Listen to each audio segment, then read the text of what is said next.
Hi everyone, hope you're well. Thanks for joining in. Ooh, bad prep again.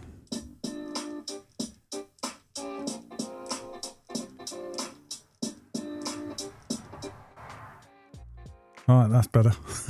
Sorry, I hadn't set something up right just before the live stream. Just want to say thank you to everyone for joining in. So I've got James, Matt and Robbie at the moment. Or in the comments anyway.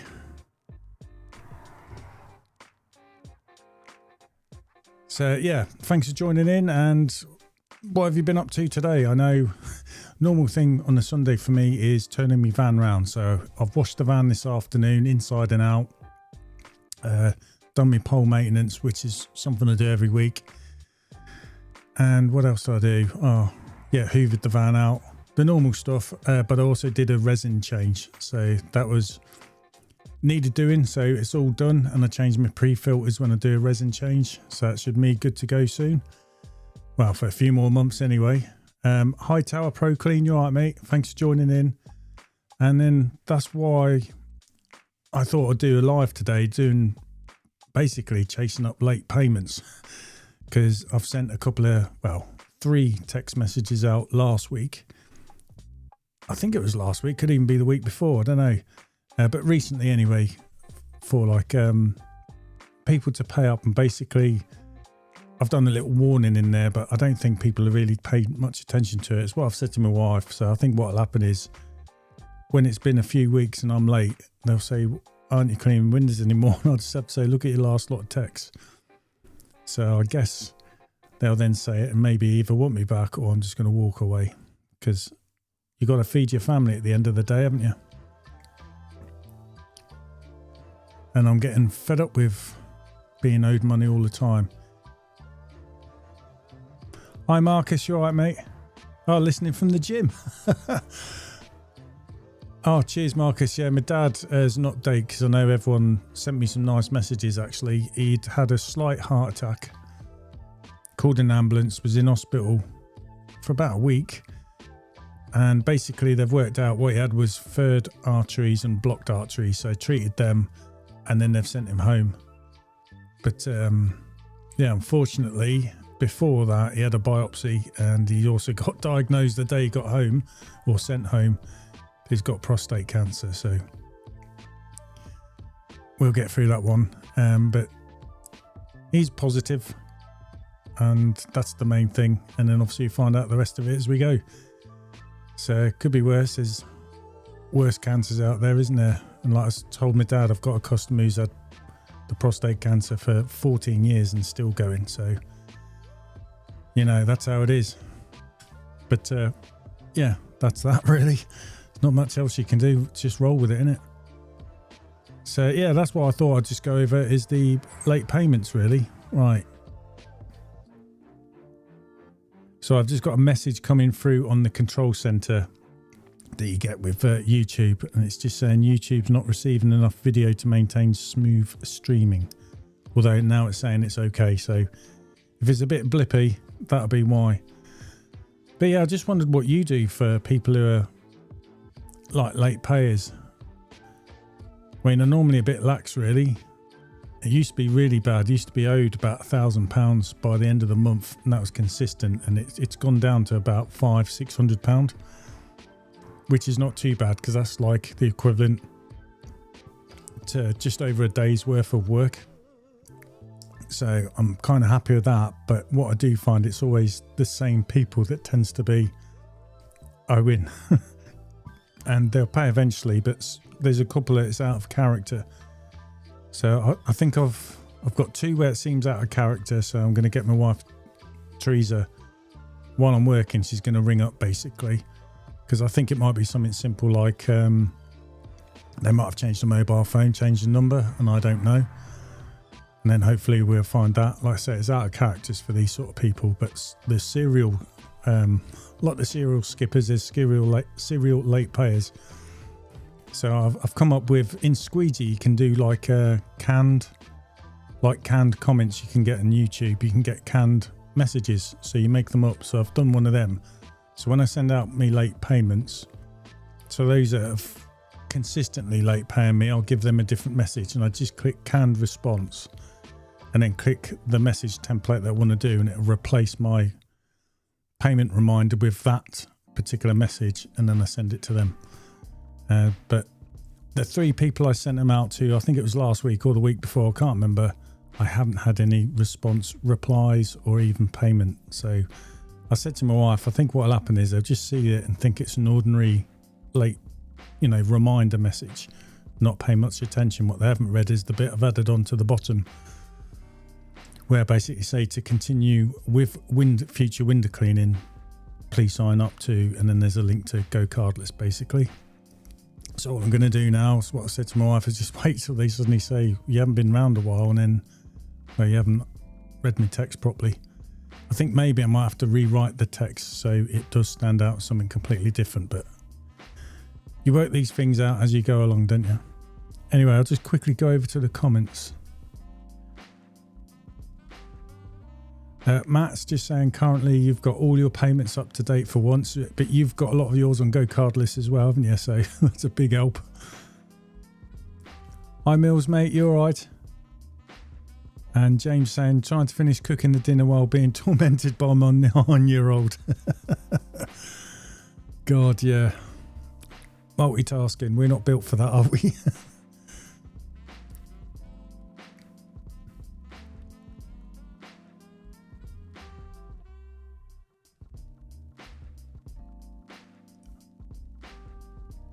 Trying to see, but did I see a comment saying someone's down the gym? Can't find it now. Oh yeah, Marcus. How are you listening from the gym then, mate? Is that are you on some type of machine so you can have the phone out in front of you or something like that, or is it like within your own home? Marcus is just saying I always got late payers, no apps, poor admin. Most is done on trust, but people forget to make payment. Yeah, I mean, life gets in the way sometimes, doesn't it? That's why I've never really been too over the top. But when the problem is, when you've always got problems, like when my van engine went and I had to get every single penny, I would have done stuff without having to borrow some money to get through if all the late payers had paid. So I think that's another thing when you're trying to do your budgeting of how much money you need to make a month. It's probably counter in as well. You're going to get some of your late payments won't be in. So you need to sort of like make sure you've got enough money through the month taken into account. There's always going to be some late payers, if that kind of makes sense. But you'll know your customers.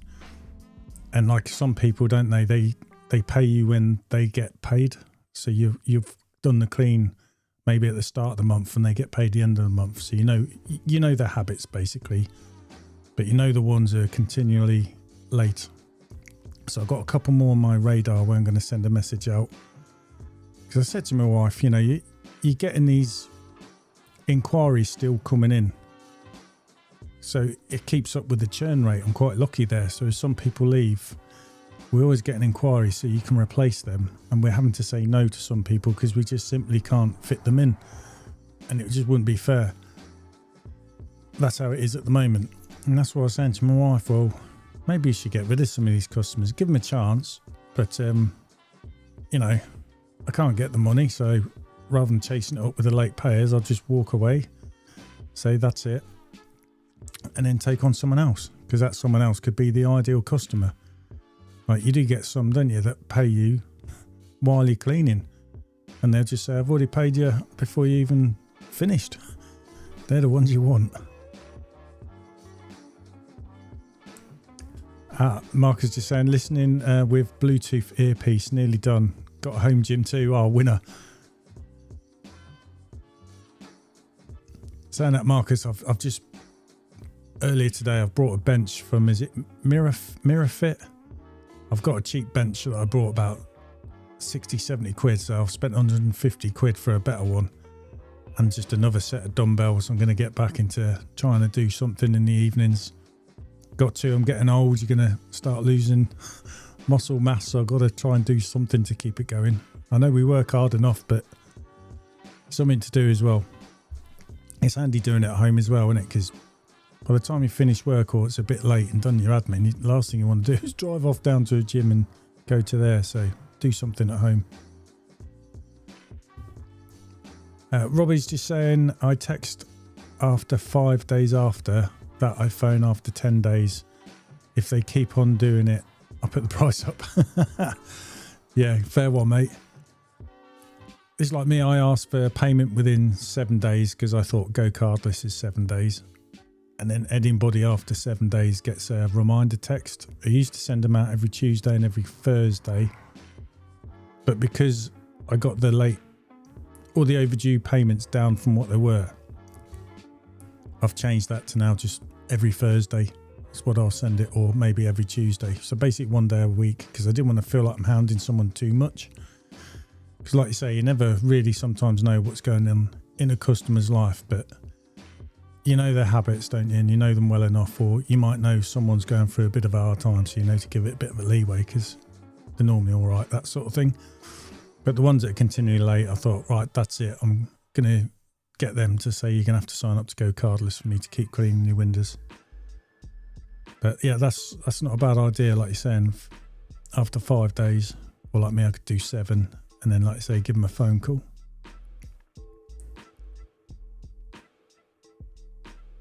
So do you find if you give them a phone call, Robbie, it's at a certain time, like in the evenings? Because obviously during the day you're going to be working and your customer more than likely is going to be working as well. James, yeah, just wishing your dad well. You should go for the PSA test for prostate cancer. I have a family history of it, so go for screening yearly. Yeah, that's a good point, because the customer that's had it for 14 years said to me he found out just after 50 on a big examination. So don't have to have the old finger now. It's the PSA test, so it's a blood test. And that's what the customer is telling me. As soon as you get to 50, have your big MOT, the big one. And just get it done. Because if they find it, they can deal with it early rather than wait until later on. I mean, talking of cancer, one of my other customers didn't look very well. So I asked, are you all right? And then he told me no, he's got terminal lung cancer. And yeah, he said, I feel completely fine, so I never know. He said, I went in to have my kidneys checked and got that. Just in the process of finding out how long they think may have left, that sort of thing. But it's terrible, isn't it? You start these customers, you've known them for like 5-7 years, and then things like this happen. You don't see it in like your most normal jobs, do you? But obviously the emergency services see lots of stuff.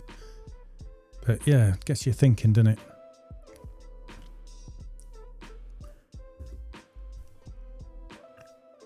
Mirror Fit is good. Yeah, I do like their stuff. I've got a set of dumbbells. I like it. And I've noticed a lot of my customers that have home gyms have that sort of brand as well. Looks good kit. James is saying, I feel bad reminding people after 2 days, but no way could sustain waiting for any longer payment. Yeah, because like I said, you've got to get it coming in because stuff goes out. And then when you have problems or like the bad weather, so it's affecting your cash flow, have these late payments sometimes can be the difference between making something or not, and you're having to borrow money to tide you through, knowing that you're going to get paid that money back later. But it's not really good. It's what I've been like for years, so I've got to do something about it.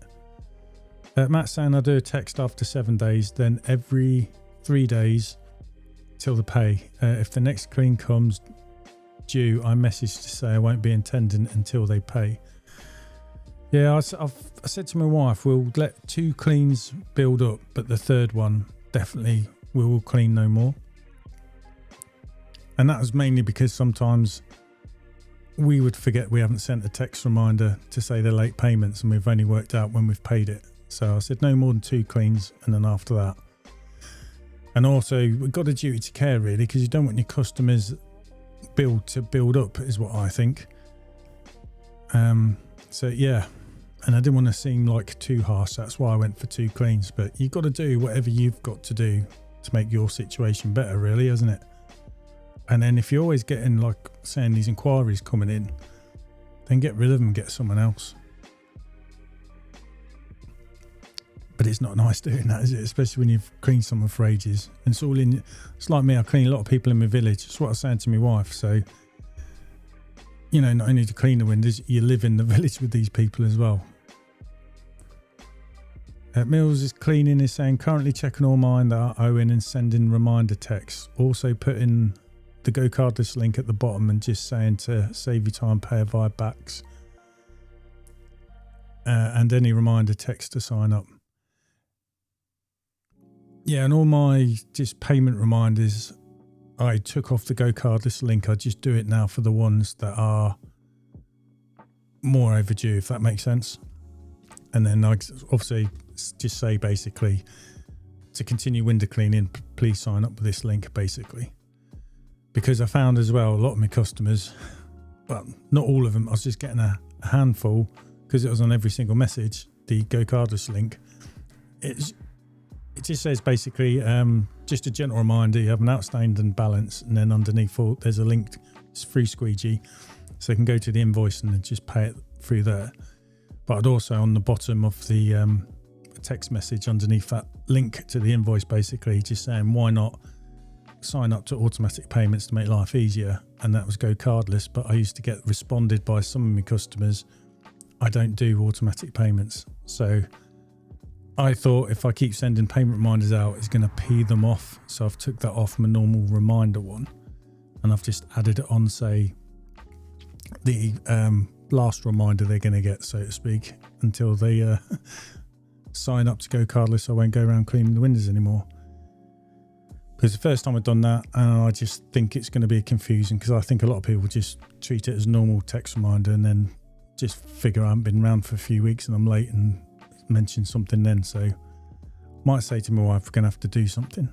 But something I do is, with these 3 particular customers I've sent out, I've also made them from an active customer in Squeegee to inactive, so I don't accidentally forget and then we end up going around to clean another time, if that makes sense. And then once they've signed up to Go Cardless, I would go in, check, see they're inactive, and then make them an active customer, and they'll be back on the schedule in the rounds. So that's what I've done for now anyway. Matt's saying if they continue, then I say you're on hold till Go Cardless set up. New customers go straight on to Go Cardless. Yeah, I know you like doing that, Matt, as well. And Robbie's done that building up as well lately. And Go Cardless, I definitely wish everyone was on it. But I know I can't get every single of my customers over to Go Cardless. It's just the new customers you can try that on. It's just some of mine don't even do internet banking. Don't trust all that sort of stuff. I use Square on my phone because that's also linked in with Squeegee app. So when I mark the invoice as done, I can go done and paid, go to another tab that says charge, click on Square, and then it opens up the Square app on my phone straight away for the customer to just tap the card. So Square's quite good. Mark is saying if it's the same people, ring them at 7 a.m. on Sunday. I don't want to be up at that time on a Sunday, but good idea. Hound them. Or if you know a farmer with a spreader. I had for eggs, Halloween. Pay kids, throw them for you. Give me a hit list. Pay them in sweets. Well, Robbie's just saying most do not answer and the payment comes in straight away. If I've phone, I have about 4 and I've never let anyone go more than 1 payment. I judge my business on money, not jobs done. Yeah, and it's what's in the bank is what it is, isn't it? Really, that's what I've always said. If you want a big motivator when you feel like you're not got it, so to speak, is look at your bank balance. When you find out you're a bit short of money, you know you've got to knuckle down and get on with it. When you're kind of all right money wise, it's hard to try and find the motivation sometimes when you're feeling a bit off. But then you've got to just remember you're going to get days where you're not going to work, so you've got to keep going to make it up, and it is what's in the bank that counts. Hi, Sean, mate. It's just saying, hi, Rob. Sorry I'm late. How was your week? No worries, Sean. Yeah, it's been a good month for me. I think I've got my phone's in my pocket, so I have to have a look. I'll just sign up into Squeegee for this one. I'll just see Robbie's comment come up as well.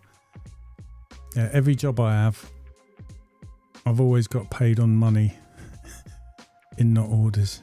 Yeah.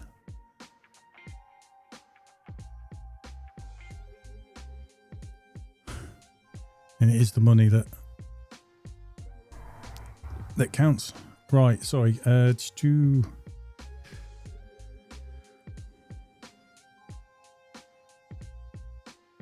Just try and go on reporting.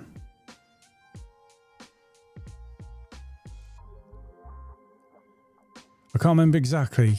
I just know the start of last month with the work that was all booked in, I actually had over 10,000. I think it was like £10,400, something like that, of work booked in. We didn't lose a day. However, you do lose sometimes jobs and skips come up and stuff like that. So we ended up with £9,890 worth of work completed. And then, like I said, I'm owed by the end of the month, normally around £500 to £600. So it was a good month for me, and I needed that. To be honest, I needed it like 3 months ago. But the weather and stuff, and then my back going, losing a day's work, that kind of hit me hard. So this month's been good. And I've got to pay some of the things off I said I was going to pay. Not completely, but big chunks. And I've got this month.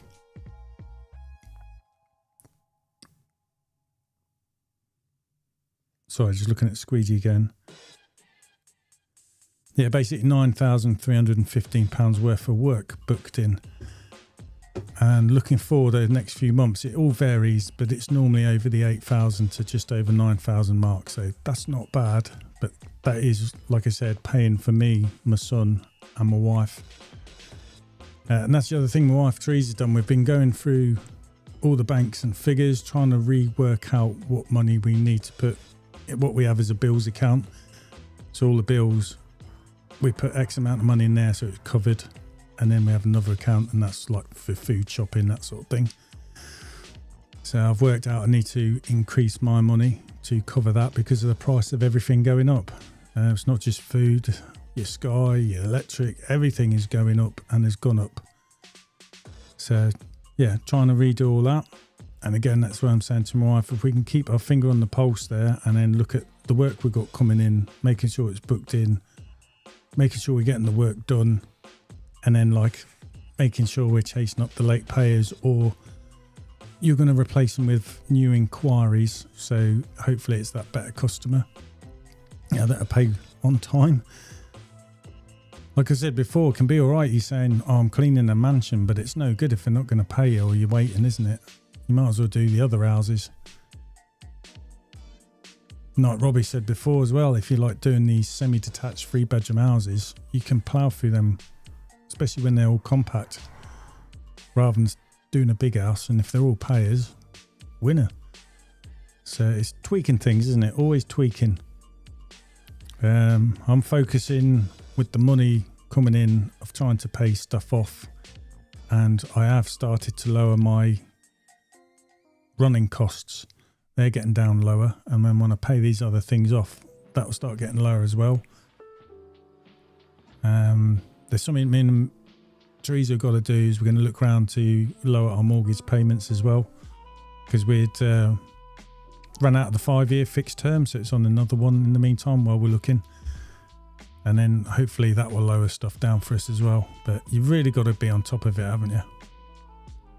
Gone are the days when I was a squaddy and all I did was look in the bank and knew how many pints I had for the month. You get married and got all these outgoings and kids, and that's a different world, isn't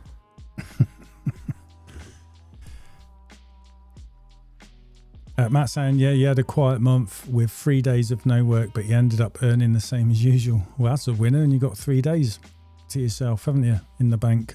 And you know, if you wanted to, use 3 days of extra work you could probably get in. That's why I always try and make my days as packed as possible so I can earn as much as possible. Got a lot of mouths to feed. That means a lot of toilet paper as well.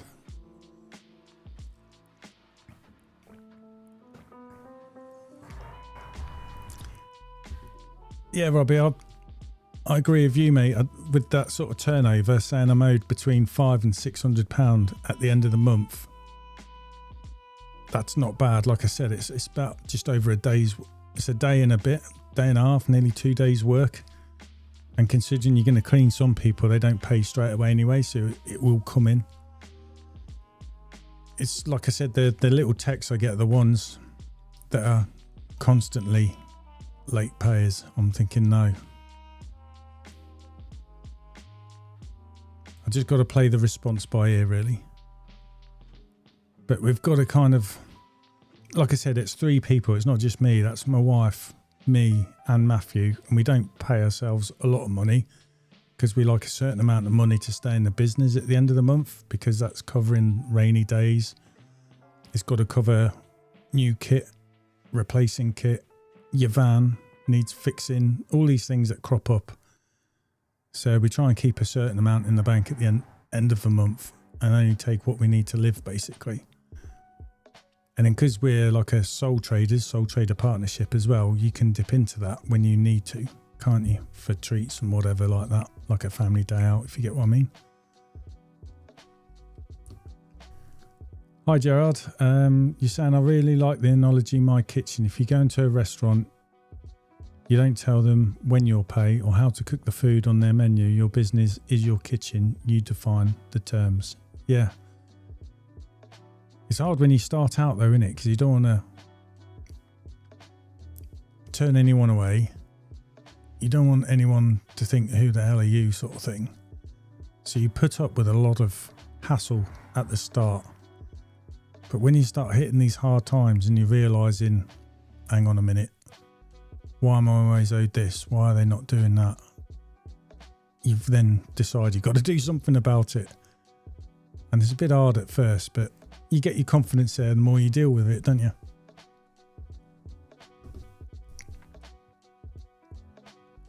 Matt saying I was hoping to win a large contract but didn't, so now I need a few more customers. Yeah, it's always nice, isn't it, if you get a big contract. I know when I was speaking to someone who reached out and touched me on here, they did, a lot of commercial, and they're saying at the start they realised a lot of the commercial contracts all got at the same time, so all going to run out at the same time. So he's learned to stagger like the large contracts like yearly basis, so when they come to the end of the contract, all the work's not going to run out at the same time. And then obviously either negotiate a new one or you find a new one. So that is something to be wary of if you're doing these big contracts sort of thing. But it's no biggie at the end of the day, isn't it? It means less of a commitment. And then, like Matt's saying, you're going to focus on replacing what would have been nice with just more customers, which I think at the end of the day will give you more flexibility. And you can focus, can't you, on getting the new customers in the areas you already are. So keeping things nice and compact, that sort of thing. And the recommendations will keep coming in as well. Excuse me. Hi, Ted. You all right, mate? Thanks for joining. That's a good idea. Do a poll on how much you are currently owed by customers. Okay.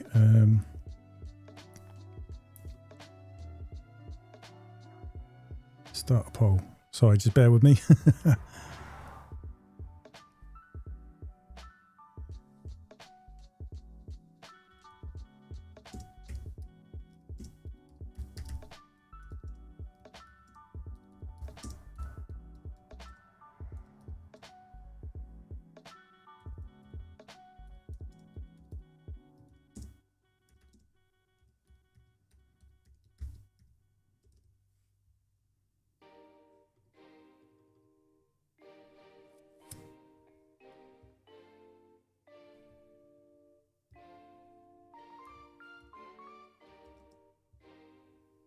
So I'll try and do it in brackets because I think it only gives me 4 options.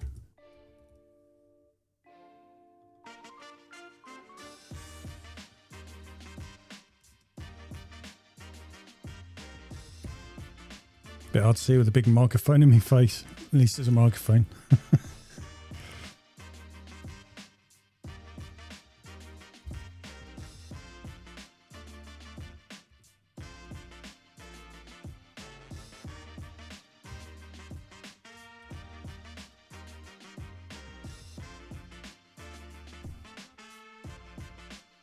Right, poles up. I've tried to do the brackets as well. I think that's kind of realistic as well.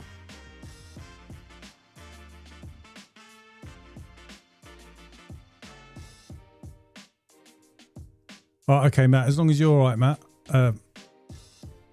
with me saying it. Right, the big contract, don't know if you're aware of what Matt had. It was Plymouth Football Club, and they wanted him to clean the outside and inside of certain areas, and it had to all be done within a certain time frame and before match day. And they asked him to come up and quote and stuff like that. I'm sure Matt would tell everybody. Seemed on board, but I think Matt's done his quote, but he just hasn't heard anything back. So he hasn't been told yes, hasn't been told no, but obviously season starts soon. So it would have been, I think, an absolute blinder to say you've done, you do. It's, I definitely, if I had an offer like that, I'd love to be able to do it, you know, regardless of like the money. Take all that out, it'd just be a brilliant thing to say you do, wouldn't it? Or have done. I think so anyway. It's just a shame at the moment Matt hasn't been told, because like he said, he's kind of hanging around, didn't know, because it's a big commitment, isn't it, and to try and work in around your current customers. But like I said, if he hasn't, he's got room anyway to make up taking on more customers. So it would have been a good thing, I think. I like, you've seen me when they're doing these weird, whatever it was, Georgian conservative roofs. I like weird stuff like that. I do like old buildings. I used to clean a guy's house, which was a converted school, and he brought it as a shell and did it up. I mean, his brother was a pilot, Spitfire pilot in Malta. He was a great guy to speak to. He had to sell it in the end. And I cleaned outside and inside. I had to use a triple ladder to get to some of the windows inside his house, and I had to bring my ladder in different sections as well and then re-put it back together again. And I was doing it off a squeegee, but I just still loved it. Just looking through that Victorian glass, it's all swirly, like makes you feel like you're drunk. And I used to just think, how many other window cleaners before me have looked through this piece of glass? So yeah, I like doing them sort of things.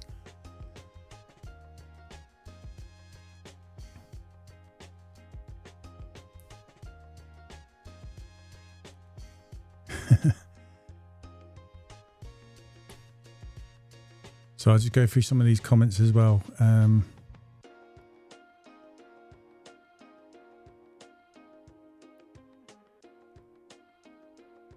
see on the poll, but I'll just go through the comments people have put in. Mills Cleaning saying £43 owed currently. Not too bad. No, that's bloody good, isn't it?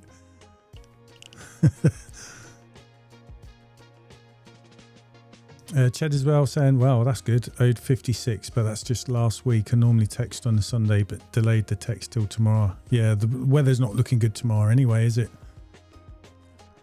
Nice one, Matteo. Owed nothing. Mills just saying, I've got friends who are window cleaners and they're always a couple of grand owing. I don't understand it. Yeah, I knew I was bad when it was always about 1,000. I was like that for a few years. But slowly got it down a lot better. And didn't lose any customers doing that neither. Gerald's saying, I've got £98 to collect. Half has just been done this week that I just haven't got back to yet. I'll see them Monday. That's from 8k monthly accounts. Wow, that's really good as well. So most people seem to be all over it really. Matt saying, owed 32. Have some go cardless that's coming out anyway. Yeah, I don't count. I call it money in transit because obviously I've got some customers on Go Cardless. I've got some customers on Stripe as well. And then when they pay through Stripe, they can tick a box to sign up for automatic payments. But I stopped using Stripe. I use it, but I don't have a link to it anymore on my invoices. Because what I was finding is sometimes customers were... The bank card would change around, so the details would change and then the money wouldn't come out and I'd have to keep to and from to tell them there's a problem. And I think, you know what I mean? Because it doesn't tell me why, it just comes up with a code. And normally it's because the card, whereas Go Cardless, it's just the bank account, and that doesn't really change, does it? Unless they change banks. And the one thing I like with Go Cardless as well, you get notified through Squeegee as well as through Go Cardless if a mandate's been cancelled, which I have had 2 done last month, but it's done through via the bank, and I've just got in touch with them and said, I'm not sure why, but it looks like your bank's cancelled it. And they've just said, send me another link and I'll re-sign up. Problem solved. £32 is a commercial job, and I have to do another clean for them this month before invoice for the month. Okay, got you. That's good going, that, Matt. So Stripe's another one, but when I look in Stripe, it tells me the total money that's being held while it's waiting to transfer into my bank, and same with Go Cardless. And I add them figures together plus what's in my bank to give me a running total of what I know is guaranteed to be in the bank, if that makes sense. And that's how I just keep on top of things, so I can see what's roughly coming in out, to try and work out the money at the end of the month when I pay everyone what I'm left, because obviously I've got running costs that trickle feed out through the month. I want to make sure there's enough in there as well. I honestly don't know how. I know people do it, but how they're saying one guy goes out in a van earning 500 quid at least every single day. I mean, you've got to have some really good priced work, but you've still got to go like the clappers, haven't you? And if you're going too fast, to me, you're doing shortcuts with the window cleaning. And if the customer's paying a lot of money, they're going to expect really good results. I don't know, I over clean probably still now. I used to be really bad for it, but that's something that's always heavy on my mind. I'm charging someone money for a job, so the job will get done. And especially this time of year, everything takes a lot longer. Like, as me and Robbie were chatting a couple of weeks ago, and he's just saying he's been doing this 15 years, and he was just saying the same thing I was saying. It seems to be every summer I'm working late till 6, but in the winter I'll be finished by 4, half 4, just because the windows seem easier to clean in the winter than they are in the summer. They stay cleaner for longer as well, so it's easier because you get more wet weather. Whereas the summer, you've got all the bugs, the insects, spiders are everywhere, aren't they? The young birds flying around, and then when they're flying, they're shiting everywhere.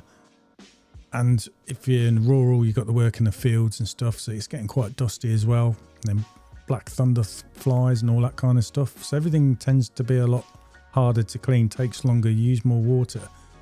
But the other thing is you've got all these customers who are retired. They're out in the gardens doing stuff, so they chat to you more. And chatting is part of the job in my eyes. You just got to manage it right, I suppose, but it's always good to chat. Yeah, so it's all them things slow you down. Well, they do me, but in the winter it's the opposite. And plus you're getting the one-off jobs, aren't you? Where I've still got facial softeners and gutters to do on Saturdays. Won't be doing this Saturday though, because I'm on the untouchables. I almost said uncleanables. Untouchables, going down for one of their podcast things. Whenever they stick it out on there, I don't know. So I haven't got any working on this Saturday. Last Saturday we did a family day out, an air show, just a local air show, which was nice.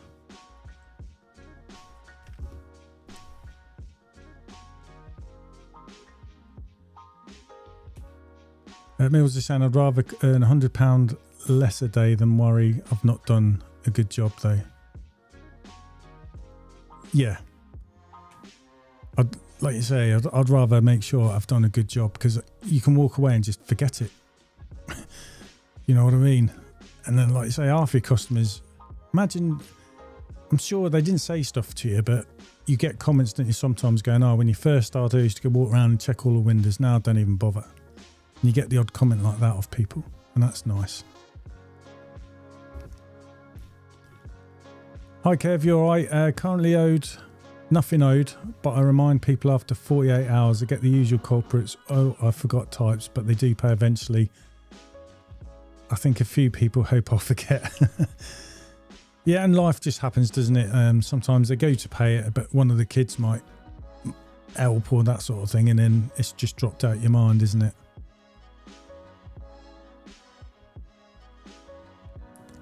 Yes, mate, it should be Essex Saturday, because they're down near Chelmsford or something, aren't they? I'm going to have to ask them for a postcode. So, yeah, I'll be down that way on Saturday, mate. Are you down that way, are you?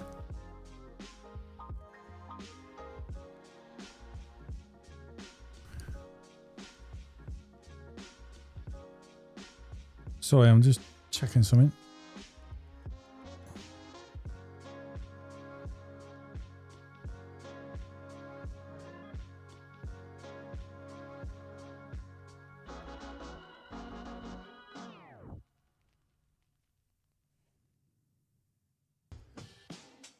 Kev, is it you that's got the YouTube channel? Sudshine Window Cleaning. It's just ringing in my head for some reason. Yeah, it is, yeah. Yeah, because I saw a couple of your videos. Are you in Ipswich, Robbie?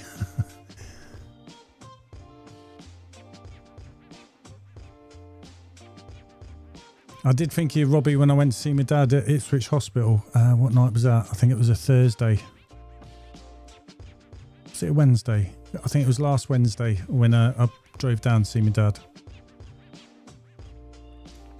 No, it's Sunday actually, so it was last week. Yeah, because he come out of hospital then. I was going to see him this Sunday, but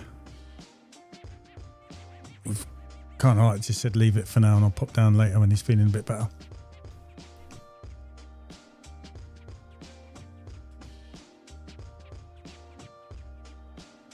Right, how are we doing on the poll? Sorry.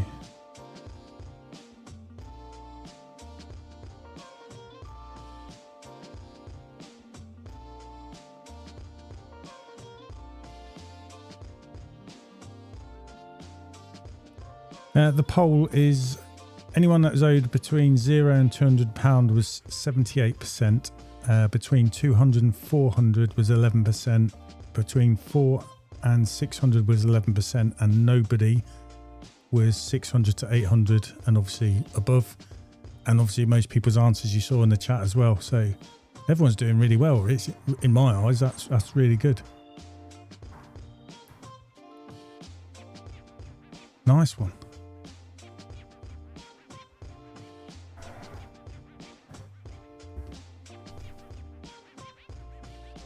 James saying, owed nothing. If they want interest-free credit, they can sort off the DFS sale.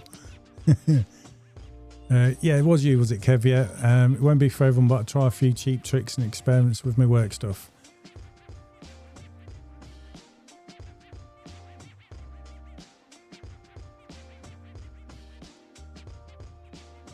Sorry, just bear with me.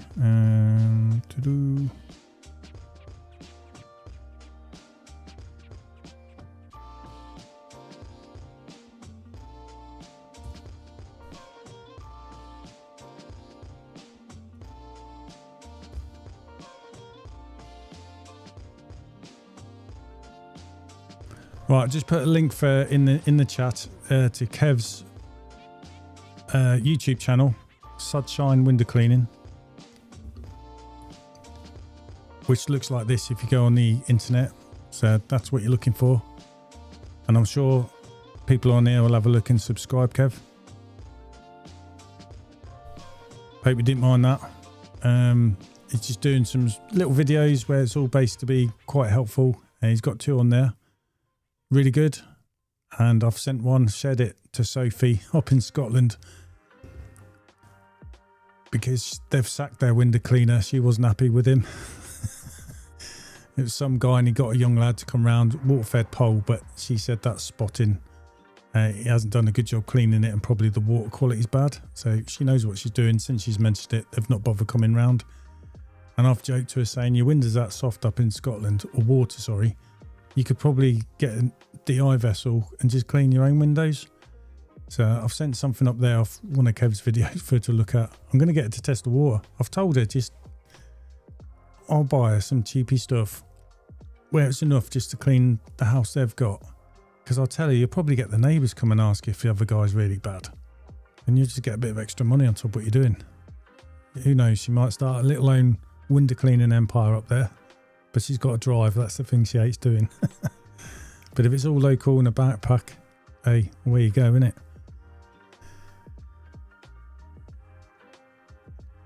Red Band Media just had this chat in Window Cleaner UK page on Facebook. I'm weighing up using Go Cardless. I'm worried about the charge back thing though. What's the charge back? Do you mean like the fee that Go Cardless take off from you?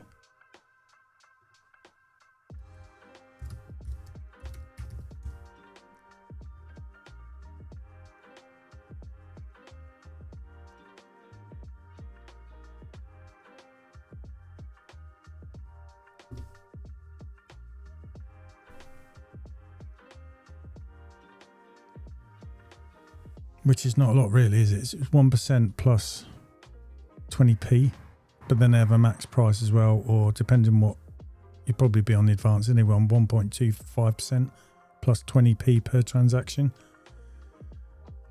I've used Go Cardless and honestly I'm not bothered. And then even if you're using things like a card reader, they take very similar, or everyone does, don't they? But what it is doing is getting cash flowing. So if people signed up, it's paid up definitely automatically as well. It makes your admin in the evenings easier, because I use Xero. And I said to my accountant, the only problem with Xero is it doesn't always automatically put the invoice to a particular customer, but he said he doesn't need to know that. All he can see is what's come in and what's come out. In Squeezy, it does that for me.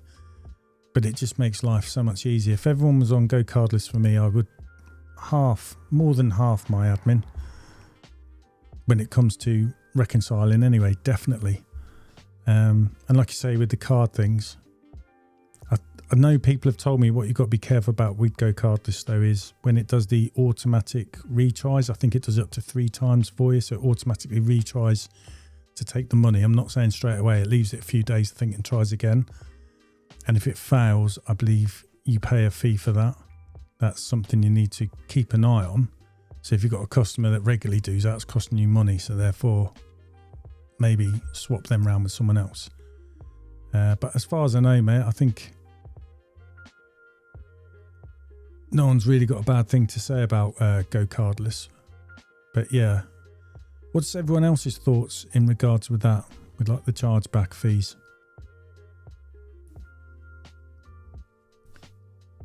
There you go, Kev. Mills subscribed. Kev's just asking everyone for any feedback and likes, much appreciated.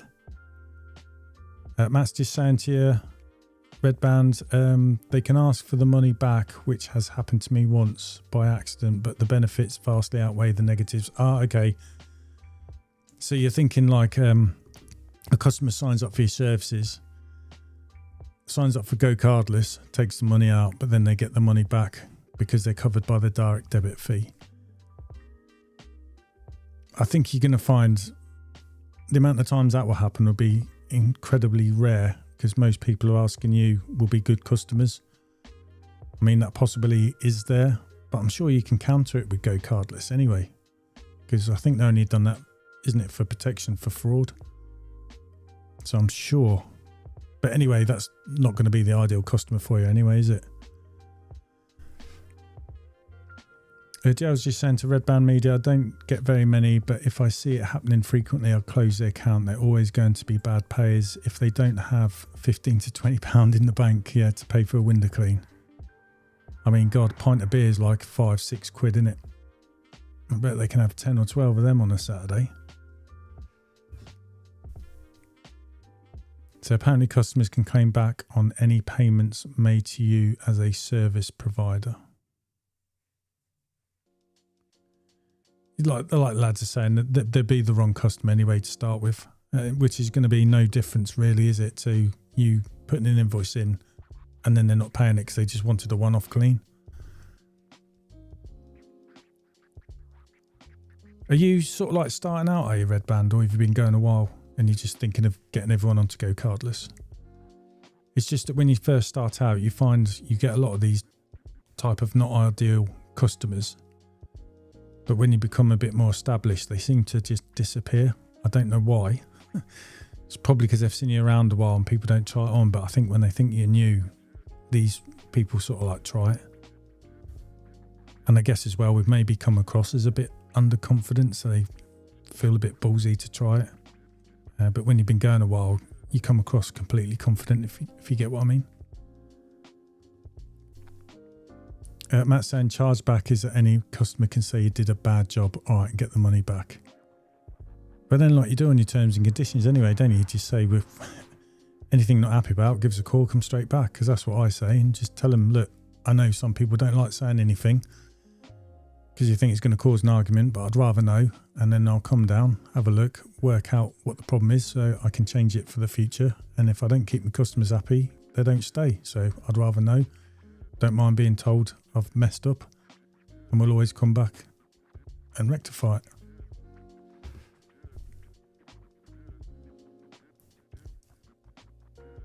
Yeah, 14-day guarantee with the banks. But like everyone who does use Go Cardless heavily, you don't get this at all, do you, really? Charges for failed payments. I haven't had any yet, and you're 5 years in.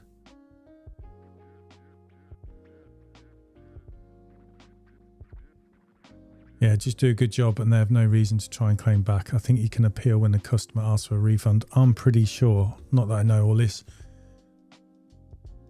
that there must be a process for you as well as they've got a process for them.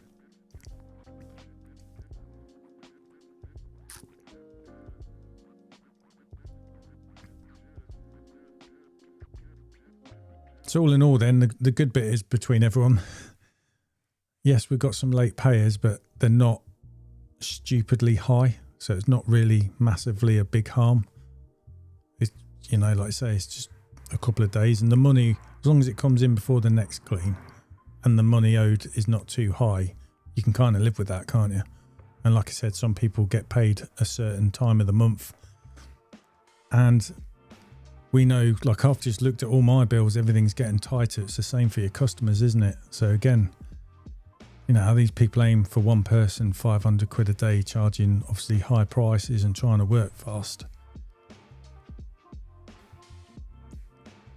People are going to be a bit tighter with their money, I think. But again, I know these guys, I think, that do that £500 a day plus with one person in the van, work on the numbers. So if there's like 500,000 houses around them, they aim for that sort of figure. Price out that way because they do their, rather than pricing per window, price by like the size house, so kind of bracketing. So people who think that's too expensive won't even get in touch with them.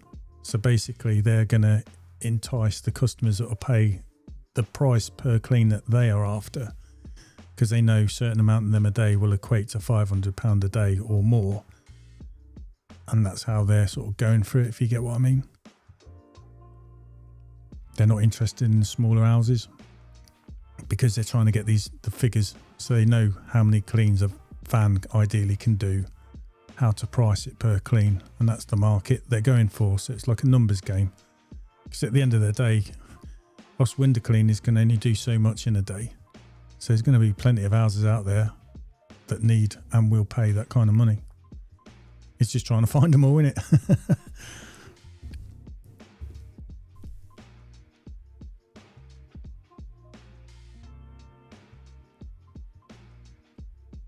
Sorry, Red Band's just saying I've got a small round but been going a few years. Okay, I have another business, so I run the windows alongside that. I'm just in the middle of sorting out a DIY van system. Ooh.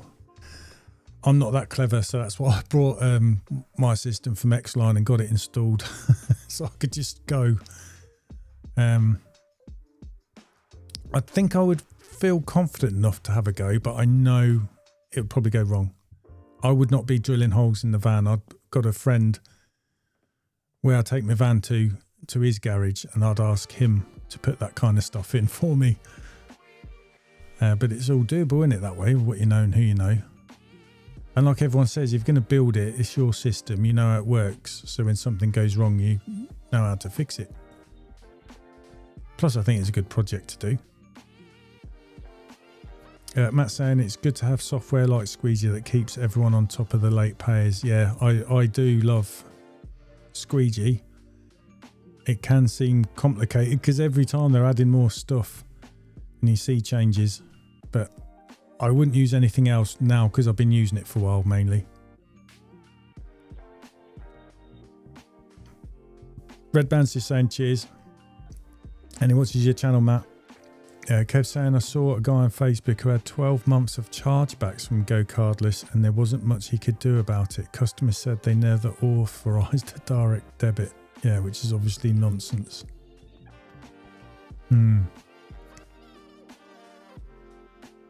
That's a lot, innit? I wonder what caused that fallout as well.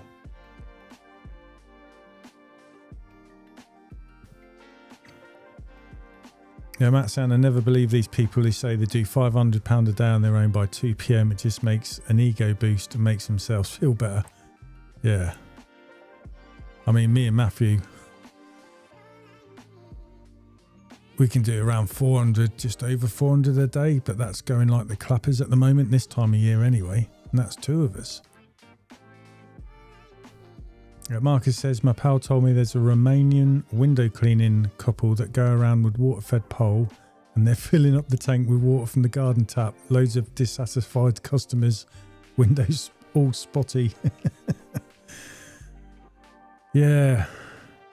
I know when I was thinking about, before I left the military, to what shall I do, and my mother-in-law said about window cleaning. Before then, I'd noticed window cleaners with the water-fed poles. And I think what first caught my eye was just, that is so different to using the squeegee and a ladder. And then just wondering, how does that work? And I was thinking, well, they've got a tank of water, but I didn't even have a clue about pure water or anything like that. So you kind of think, yeah, water, that'd be dead easy. But there's a lot more to it in there. At least you ain't got to worry about them, mate.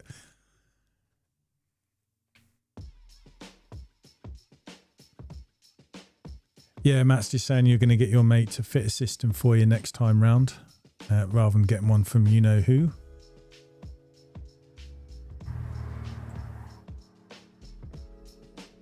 Yeah, and age makes you slow down as well, doesn't it?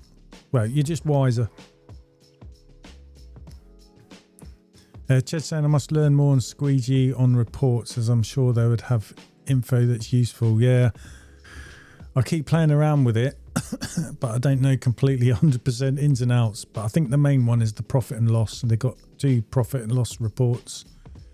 But the good thing is, Ched, when you go profit and loss, you can choose between invoices and payments.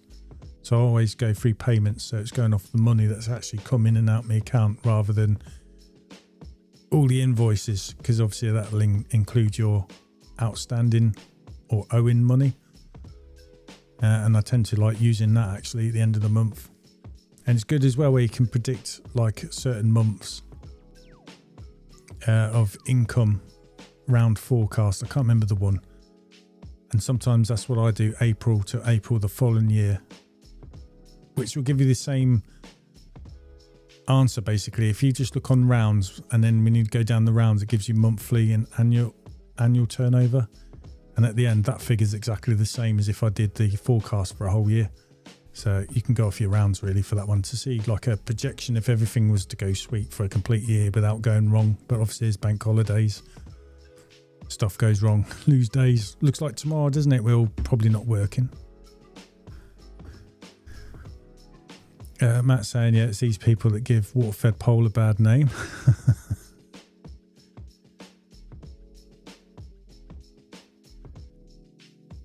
Robbie's just saying to Matt, 500 by 2 p.m. I thought they'd all start at 9 and finish by 1. Rob will be able to let us know after next week. Yeah.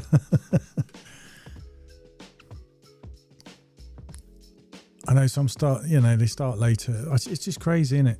I'm not saying it's impossible, but how?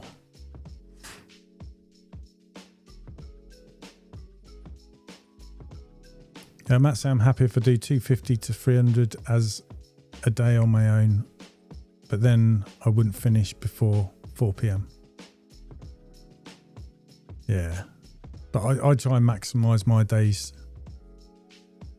But I think that goes back to when I was way too cheap and not charging enough money. My answer was get another customer.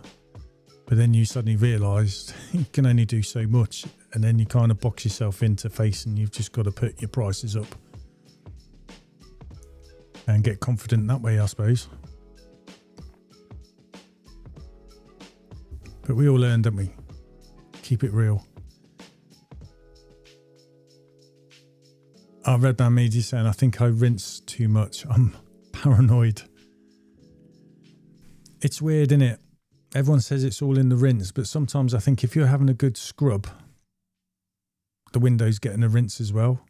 So if you're scrubbing for a long time, I think you can get away with rinsing less. I'm not saying don't rinse at all.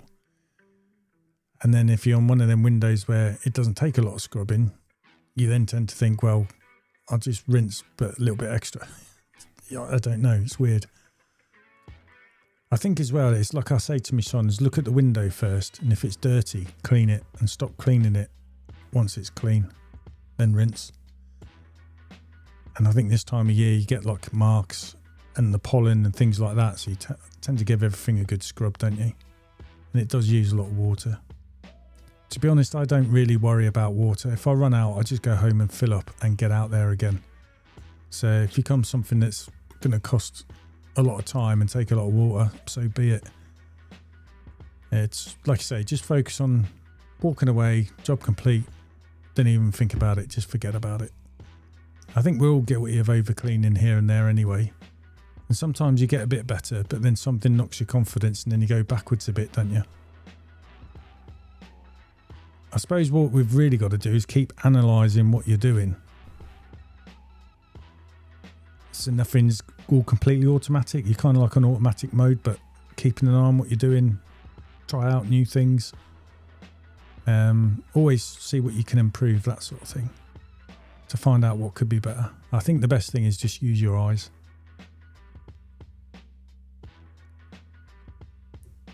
Kev's just saying to Red Band Media, yes, I think I rinse way too much. So I think we all do. I work with my wife and she rinses less than me on the windows. Always looks good. I think I'm a bit paranoid like yourself. Now, that's a good point actually, Kev, because Sophie always rinsed far less than how I would rinse a window, but no one's ever complained.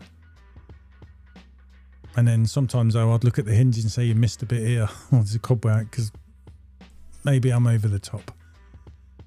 It's like Steve the window cleaner. I remember him on one of his videos where he's saying about cleaning, and he's saying you don't want to be 100% clean window, because he's doing like what they call route work or route work.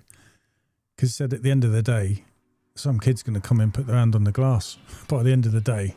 So they're not after 100% pristine, they're just after it's clean enough. And that kind of made sense. But when it's someone's own home, I think that's different. I think people want a higher standard.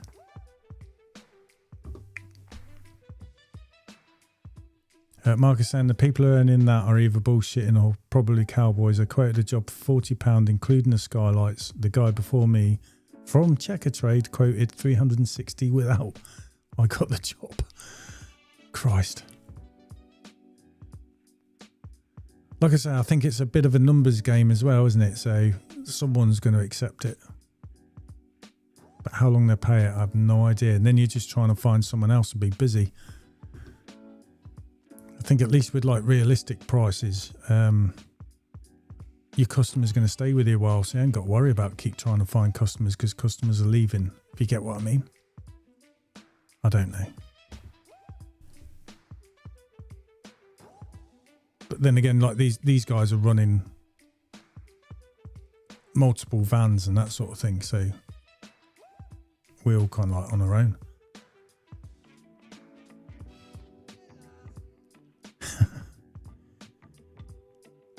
Robbie saying, I know one of the companies in Ipswich will do 500, but that is all commercial, 90-day payment terms. Yeah. Like someone saying, that's the reason why commercial work is higher than, say, residential, because you don't get paid for 90 days. And let's just say that's every month. And if that company goes under, well, that's 3 months of work you're not getting the money for. And when it goes into liquidation and you fill in the paperwork, you're only going to receive £1 for every penny that you're owed anyway. So that's why people charge, I think, higher for commercial work, because that's the risk, if that makes sense. Ched saying, I do wonder how much time is actually on the glass and how much is setting up, pole up, moving between windows. I bet it's 50-50.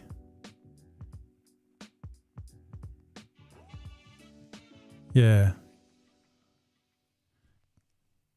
Because I think if you actually timed yourself from getting out of the van, put your stopwatch on, get out of the van, connect up, walk, because you're always going to start the furthest away anyway, aren't you?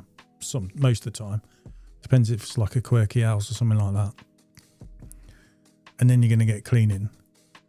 And then there's the wheelie bins, plant pots, all that sort of stuff. Moving around. What I find though is when you try and time yourself, that's when the customer comes out and you're like, do I pause it or do I keep it running because he's chatting? You know what I mean? How can I affect, how much time did I lose chatting? That sort of thing. That's why I normally time myself in the winter when the customers aren't about.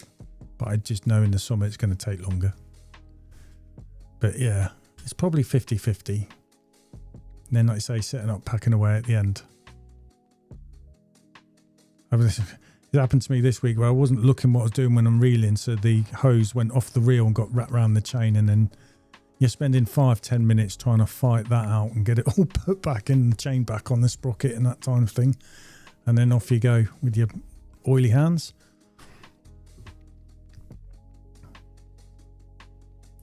Kev saying to Ched, yeah, definitely sometimes the setting up takes ages compared to the actual cleaning.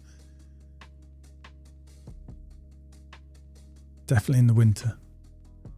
I think if you put yourself under some form of pressure, so you're racing yourself.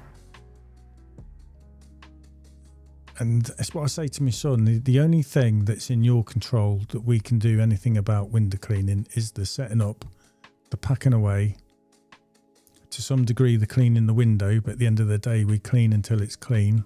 That's that. And there's not much else really in your control. Like traffic's out of your control, isn't it? And the customer's talking to a degree that is in your control, but you know what your customer's going through, so sometimes they do just need a chat. Like I said, I had a lady, she'd lost her husband, and for about a year I'd have a long chat after every clean. She eventually sold her house and moved to be near family, but she turned around to me and said, thank you, I needed them for listening to miserable me. She said, I think I really needed it. I just smiled and said, no problem. It's just me. It's what I do. So, like I said, some people need it, don't they? Red Band Media just saying, I'm after one of those xline brushes with the internal rinse bar next, same as Matt uses. I reckon that will speed me up and reduce the paranoia. Yeah, they're really good brushes, mate. Matt uses the big brush. Is that 35 centimeters, Matt? And I've got a 26 centimeter one, and I swear by the brushes. I just know they're a bit heavier than some of the other brushes that people use. But I do love the rinse bar.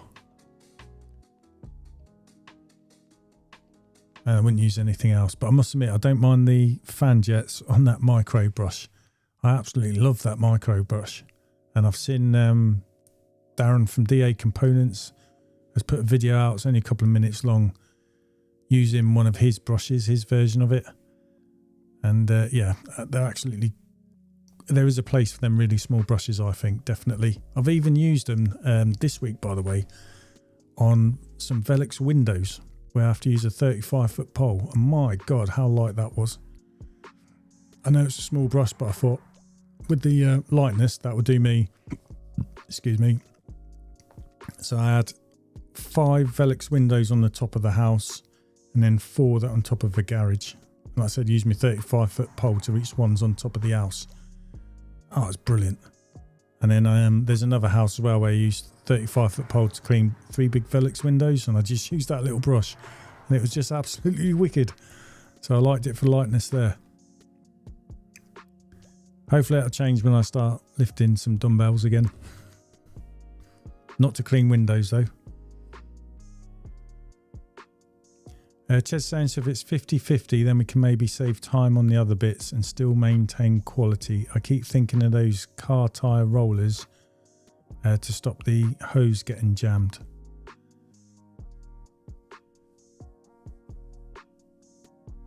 Oh, like they have for like testing brakes and stuff in garages, the MOT centres, that type of thing. Or do you mean where you put them down in the ground, sorry, and then so you can run your hose round?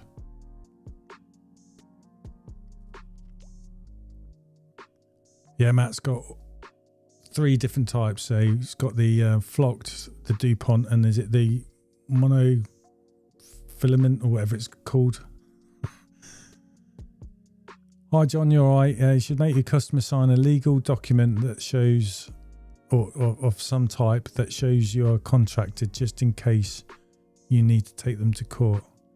Is that in like residential customers, John, or your commercial ones? Sorry, because of the 90 days.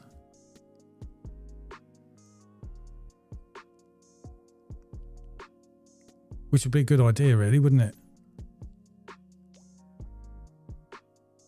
And it shows like willing, if you get what I mean.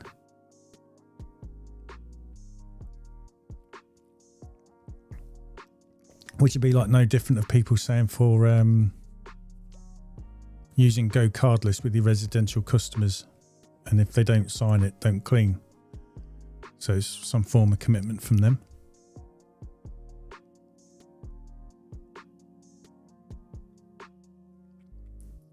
Ted's saying text messages are good to keep track of proof of customer interaction.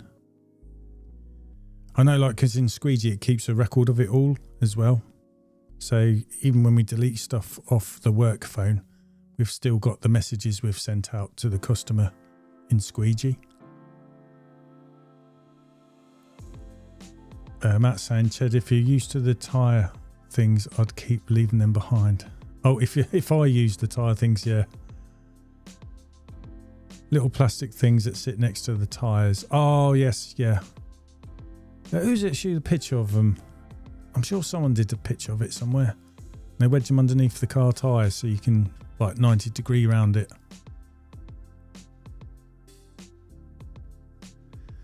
I just know certain houses because you've done them for a while. So what I say to my son, I just go to a corner, I just count how many arm pulls, as if I'm doing tug of war, that I need to then get round to another corner, do the same thing.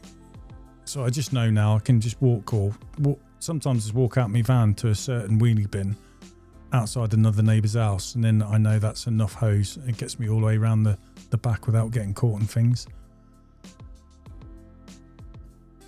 It's just how I am. It's just stuck with me. It's all them sort of things. Anything that helps speed you up, isn't it, is a winner.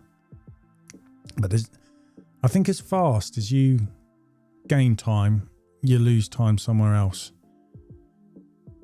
So it kind of evens out. But I always say to my son, you're gaining time so you can afford to lose time.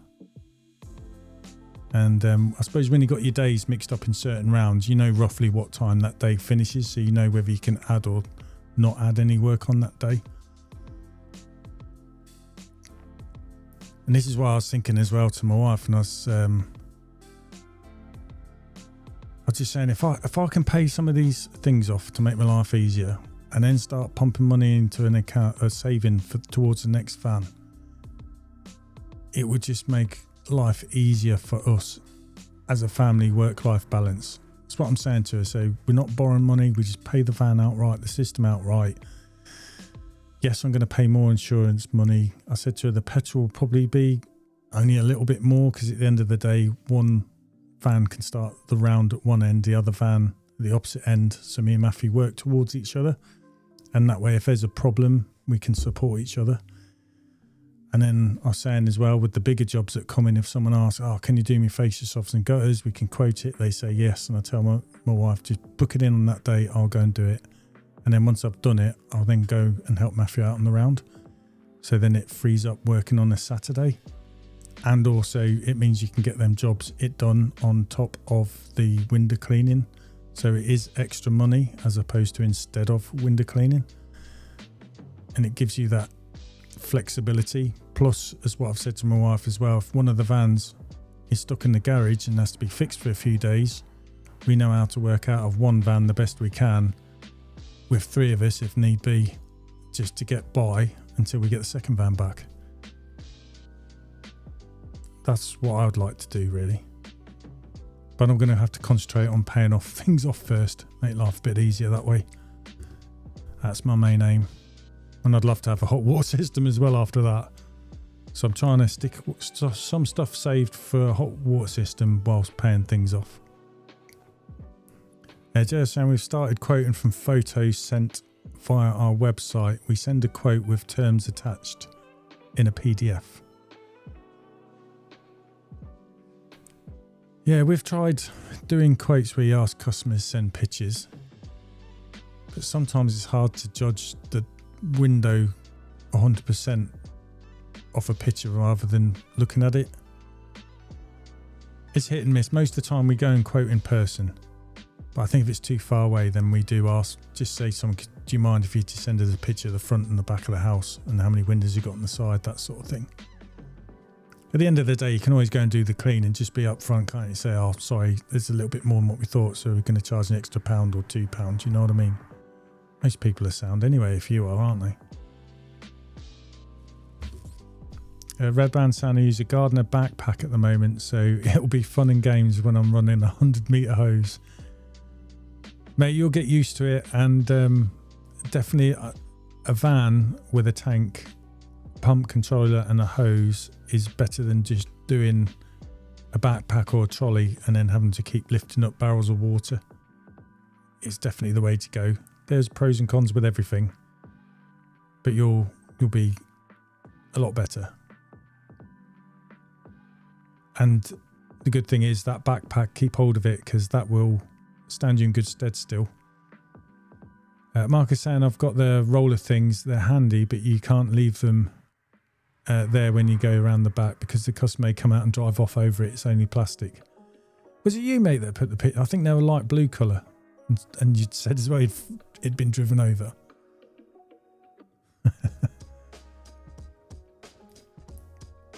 Thinking about if I had one customer damage a cone by driving over it, so a little plastic thing won't be seen. They can be yeah, they are cheap enough. Mate, you'll be alright with 100 metres of hose. Hopefully you won't need all 100 metres of it when you're cleaning, if you get what I mean. But it's there. Another good thing, mate, with a 100 metre hose, you can, if it's on if you got another hose, like for mine, originally, before I had electric reels, I had a reel I used to lift out of the van and then connect it with a hose lock to the port on the outside. I've still got a couple of them. They can be handy to connect onto the customer's tap. If you're cleaning fascia softs and gutters, then you've got 100 metres of hose, but it's down to the customer's tap pressure. And because I work with Matthew, we just use the pure water out of the van. It's just easy. He can work one half, I work the other half. We just go on speed. Like I said, if I run out of water, I just go home and fill up. But just use what you got and you'll be amazed what you can get by on sometimes. Yes, univalve. That is definitely something worthwhile. 100%. Yeah, I would keep the backpack, definitely. I mean, I've got the 45 litre trolley from Xline and I still love my backpack as well. And my kids, I think, Matthew prefers using the backpack because the 45 litre trolley hurts his back when he's pulling it because he's a bit tall. But the backpack's really handy just to lift up if you're going to walk through someone's garage and just do a few windows. It is really handy still. Or you could then use it to spray TFR out, for example, on your fascia softs and gutters, that sort of thing. So it's definitely keep hold of it, mate. Hi Tony, you alright? He said, just saying, I've been using the gardener backpack for the last 2 years but want to get a tank pump, etc. But it's a minefield knowing what I actually need and how it works. Has anyone made a video showing what needed for the kit, etc.? Sorry, I got the burps. I've got a couple of videos. I think I did a van tour quite early on. but all mine was through xline, mate. But yeah, I'd say you need a tank, and as you know, you're going to need a pump and then a controller, obviously, to control the pump. You're going to need a battery, a leisure battery, and then you've got to decide, are you going to have the leisure battery charged? So I've got a tractor come by. Is the leisure battery going to be charged by you by taking it out of the van at night, or somehow running electricity out to charge up your battery, or you can have a split relay so your van's going to charge it whilst you're driving? Most of the pumps and the pump controllers are all the same anyway. The pump controllers are all made by Spring. They've just got different faces on there. But you'd want to, suppose, a V16, but you could probably buy second-hand ones, mate, version 11s and that. But I probably wouldn't buy a second-hand pump. I'd have a nice new pump. And I can't remember how many litres per minute they are. They're over 5 litres per minute, aren't they? 5.2, 5.4, I can't remember. Red Band Santa Ched, I've got the univalve. Okay, brought that after trying a hose tap, which was a faff. And then I stood on it. Yeah, univalves are brilliant, mate. Matt's just saying there isn't much to it when you actually see one set up. I'll try and find the link for you, mate. Just bear with me.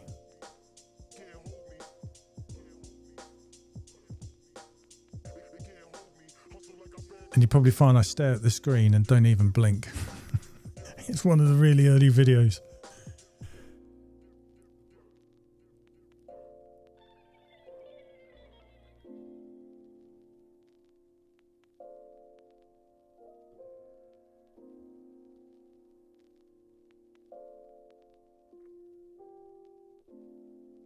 I'm going to have a look, but I'll probably, if I'm going to take too long looking, I'll try and send it across later.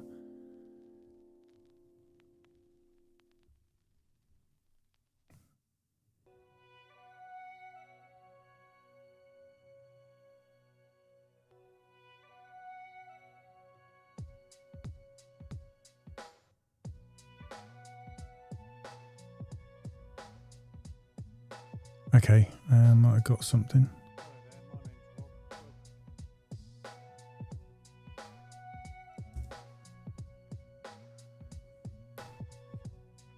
Just putting in the chat for you now, Tony. I haven't watched the whole video. I can't remember, but I think it's in fact, I'll just try and check a few places. Yeah, I'll just post it. But it's just basically about my whole van. But I'm hoping I'll explain about the pump and controller, that sort of thing. But I'll just have a look round, mate, on all the suppliers and ask people questions.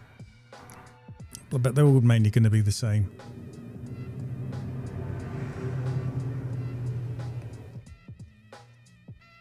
So Ched's just saying it's fairly straightforward. No need for split charge relays, etc. It's just a mains charge battery each night.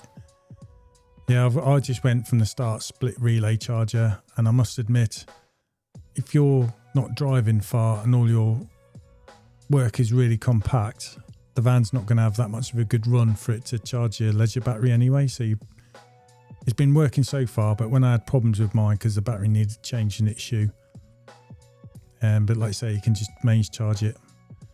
Just mains charge it is what I would do, and then later on, that could be a nicety to aim for, would be to have a split relay charge fitted later on.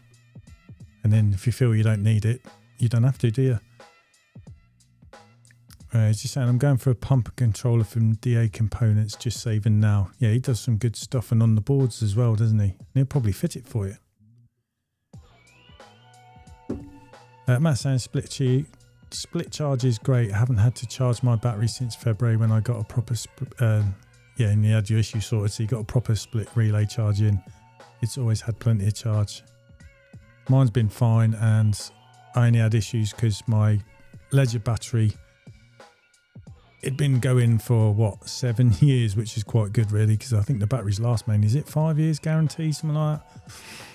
So I just changed the battery, and that's fixed the issue. It's fine.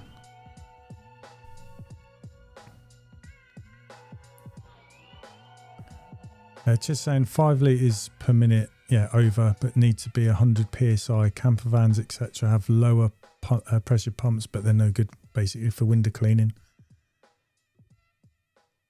It's just saying to everyone, thanks, you all the best. There are some places where you get slated for asking a question. Not in here, mate. Everyone's really, really good, really helpful.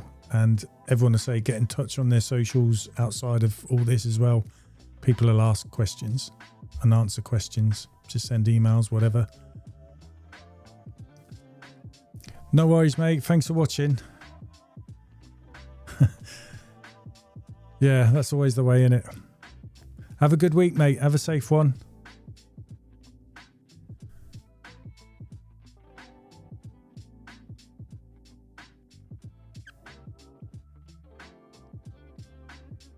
So I'm just closing a couple of the tabs down.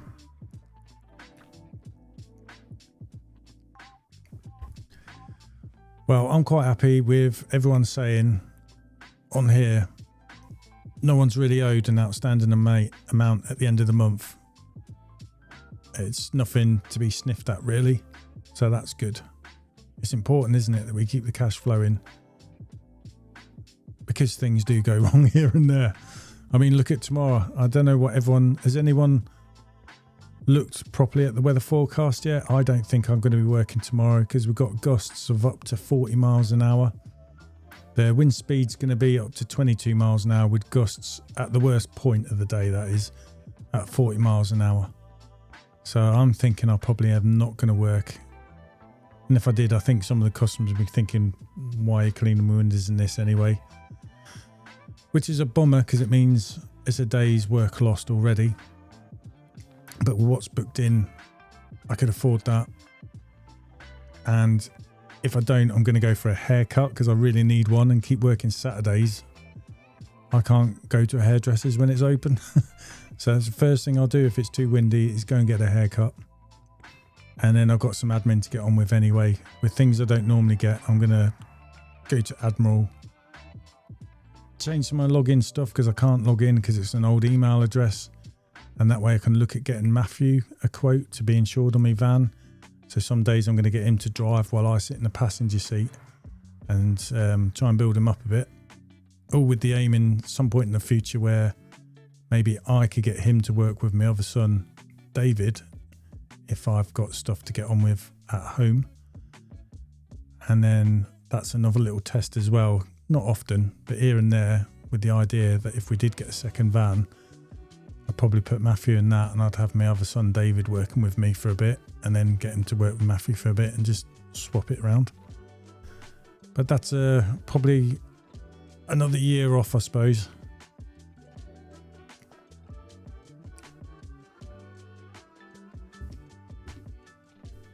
So Matt's just saying, Darren at DA Components would wire one up for you if you purchased his pump and controller. Yeah, he would, and it'd all be done. No worries, Tony. I hope it's kind of gives you an idea what you was looking for anyway. Mark is saying, I've got 2 batteries which I swap over. Okay, every evening heavy, but it's no biggie. Yeah, so you put one in, one on charge, and then swap them around. That's a good idea.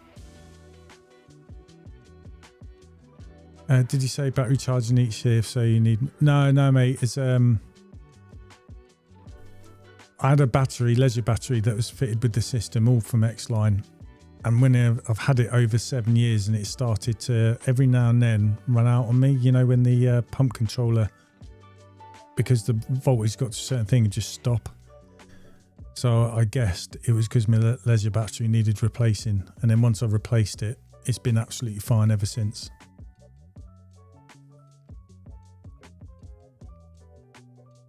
Yeah, that's what it's basically said there. Yeah, so it's fine. It's just because I think most batteries, and they got like a 5-year guarantee. Because everyone said 7 years, I've done well on that when you think it gets used a lot.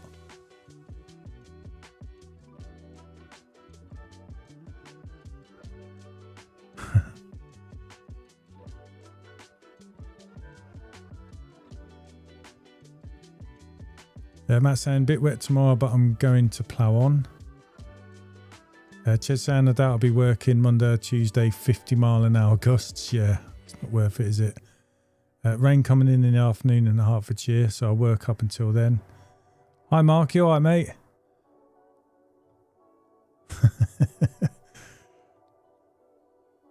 Hi, Tails. Window cleaning. You all right? Don't worry, Mark.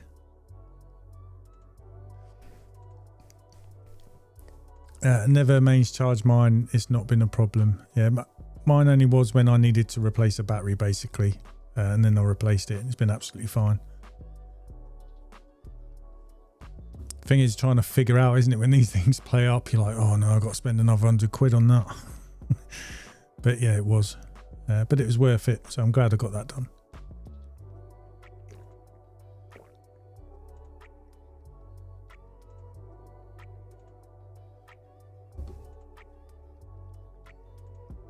Yeah, Chad's just saying to me, do decent mileage, so it's getting a good charge. Keep your eye on the voltage. As it goes below 12 volts, it will damage it. What happens is, I think it doesn't even get to below 12 volts. It will just flash on the voltmeter. I can't remember, is it? Right, I'm with you. Does it go to 10.5 volts? Or I can't remember. There's a cutoff on the flow controller when you've got it set on voltage. When it gets to a certain number, it just stops using the battery.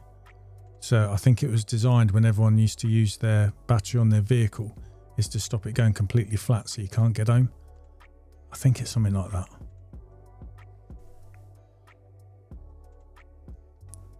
$400 miles a month average, and it's never been lower than 12 volts.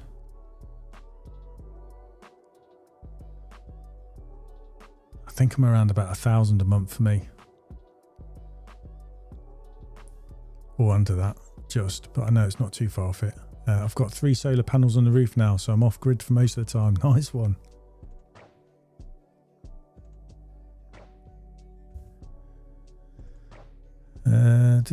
Yeah, I don't think I'll be working tomorrow. We'll see. But I think it's going to be a horrible one when you look in the morning to make the decision. It's going to seem all right, but later in the day, it definitely is not. I'll have to make that decision. I've got a funny feeling there won't be. But things change, don't they, overnight as well. It'd be nice to be able to work. But then again, it'd be nice to get a haircut. Start to look like Wurzel Gummidge, really. And you should probably see my hair from out working in the wind. Look like I've been dragged through a hedge backwards. Then again, I think it might make your customers pay more if you look more of a scruff and you can hardly afford a haircut. Yeah,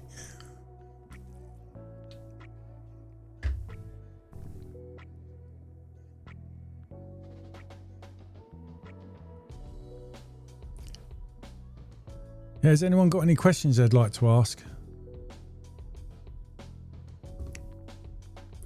Chez just saying a lead acid going below 12 volt damages it. The V16 and V11 controllers have a low volt cutoff, but they're an emergency cutoff. Shouldn't let it cut off as damaging battery. Right, I got you. What level does it go to? I can't remember. Can't remember if it's 12 or was it 12.5, something like that. I can't remember. I'll have to look it up.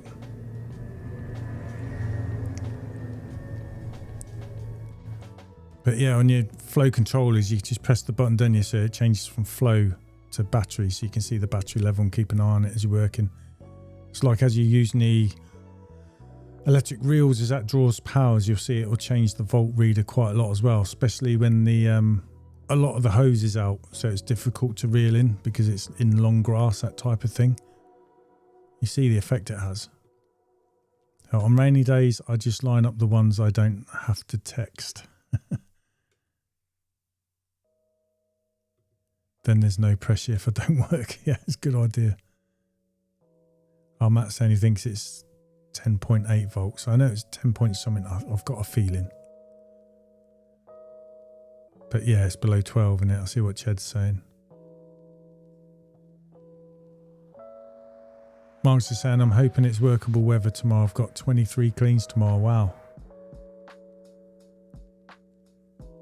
Is that all on your own as well, isn't it, Mark?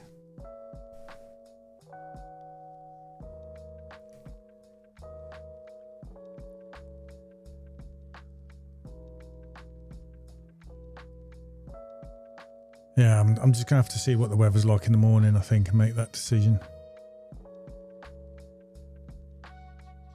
But I haven't seen Angus on here tonight, but he's up in Scotland, isn't he? So I don't think they'll be working up there because that's really high winds they've got, isn't it?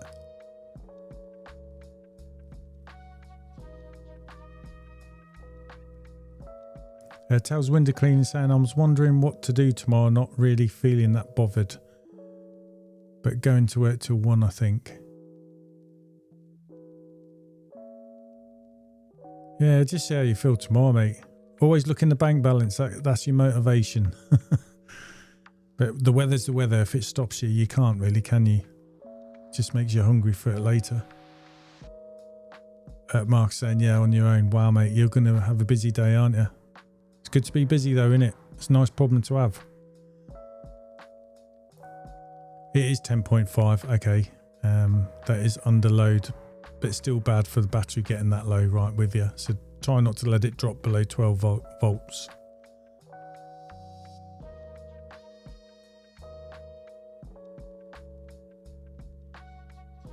Yeah, see what you're saying. Handy to know that. I take it that's why a lot of people get the solar panels, so it kind of trickle charges it through the day as well to give it a bit of, take the strain off, I suppose. Mark's saying all new builds, same estate. Oh, nice one. Have they all sort of like come in at the same time, have they, Mark? So you've gone round there like with your flyers or canvassing and that sort of thing. That's a nice one, that, isn't it? Tony saying I can never attempt 23 sounds loose to me, but that would be with a backpack, mate. But when you got your reel and stuff like that. But saying that, me and Matthew, I work with Matthew and we're doing 21 cleans a day.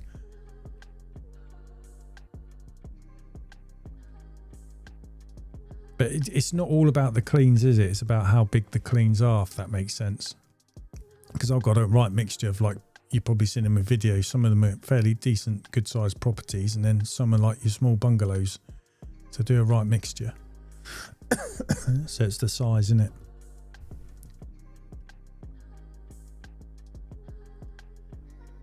Yeah, have you got any tips, Mark, on how for getting new build work?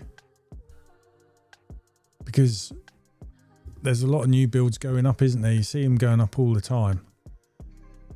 And that's what I keep saying to Matthew. If we weren't so flaming busy, I'd be knocking on doors in there.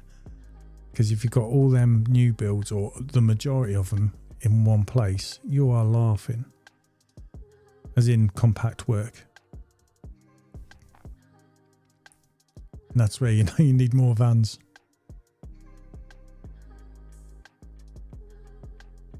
Matt's just saying you regularly get to do 17 on your own. That's good going.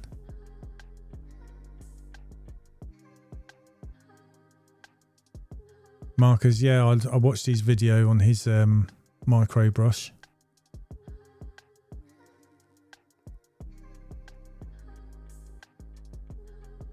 I'm not sure how his micro brush works though. Is it like the does it come with like a fixed brush head on it, or could you take it out and then sort of add the brush head you're currently using?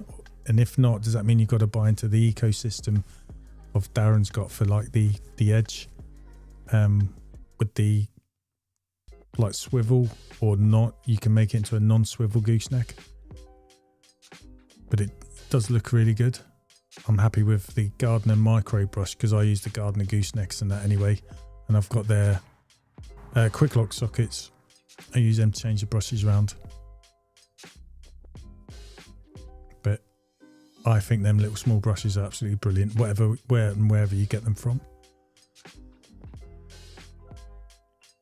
Mark's just saying, Chad, I started with one customer who highly recommended me, and I'm on a Facebook forum for that estate, and I put a post on it when I'm due. Okay, so you like coming around tomorrow, or that sort of thing. I'm in the area.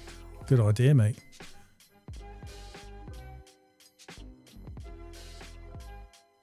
Yeah, Chad's just saying, had a couple relative new builds to join the group. Keep meaning to post advert. Never tried on Facebook. Matt saying, I've had 3 inquiries from New Build Estate that I leafleted last week. Oh, brilliant. That's a good, nice one.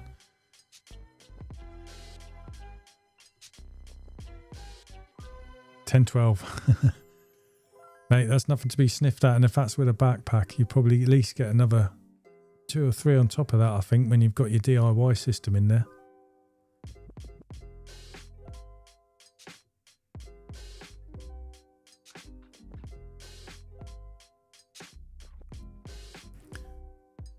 Yeah, it is good result from what they say with the leaflets.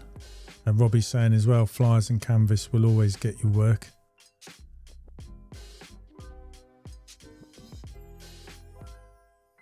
$100 to $150. Hi Rob, you alright?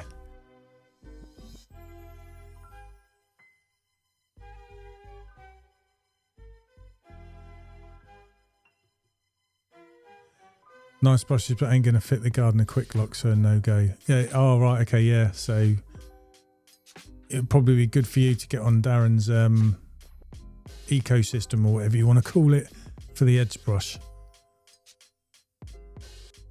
For on the goosenecks or the attachments. Or I suppose with Darren's one, can you put your own brush socket on there? If you get what I mean. But them small brushes are really, really good, handy. I think they're brilliant. And like I said, I tried it on Velux windows as well this week. And my God, it made my arms and shoulders feel a lot better. Normally something had been really, really heavy. Or feels really heavy anyway. With that sort of like angle and distance with the pole. But with the small brush on there, I was like, loving it. So, getting tugged there.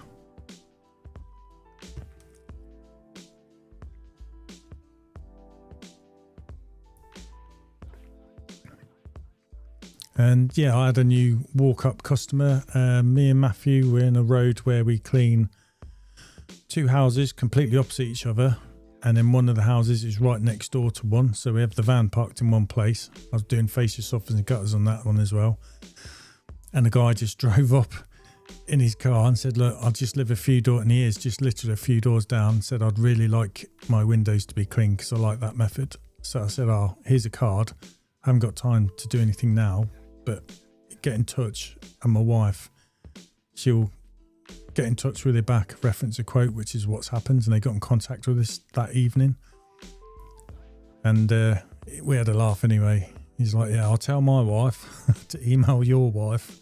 And I was like, yeah, we're all under the thumb. We just don't like saying it. So it's good. And even though we're a bit pushed, I said to my wife, it would be good to take on because it's in the road. It's a few doors down from what we already clean. And I know they're going to be nice customers. And the guy's house I was cleaning with the face. When I said, oh, that person down there, he said their name straight away and said, oh, no, they're nice people. So it's good when it's like that, isn't it?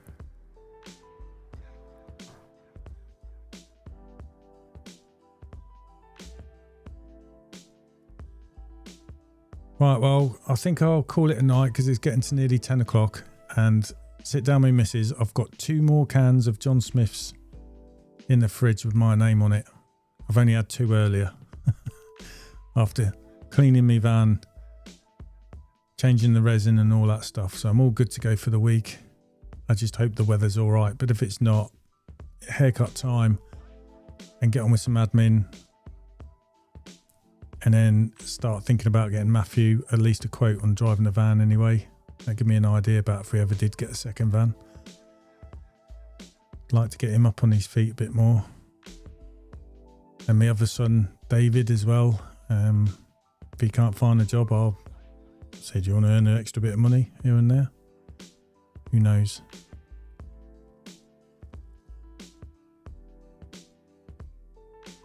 It's not that bad. I like being outside anyway. I don't think I'd do anything else. I really like what we do. And the customers all sound really, aren't they?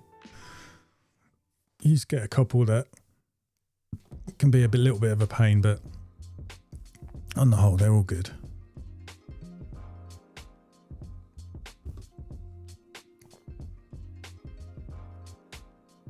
Night Mills, Mark's just said, I've got a QR code on the keyring to sign up new customers up on Go Cardless who approach me on the street. Mate, that is a good idea.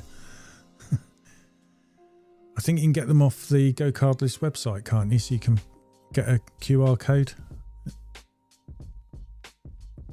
And then I take it you use that on Vistaprint or something daft like that, I suppose, to get a keyring made up. That's a brilliant idea. Robbie saying have a good week. Fun starts Friday night. Night, Ched. Cheers, Matt. Yeah, I enjoyed it as well. Hope everyone has a good week as well. See you later, James.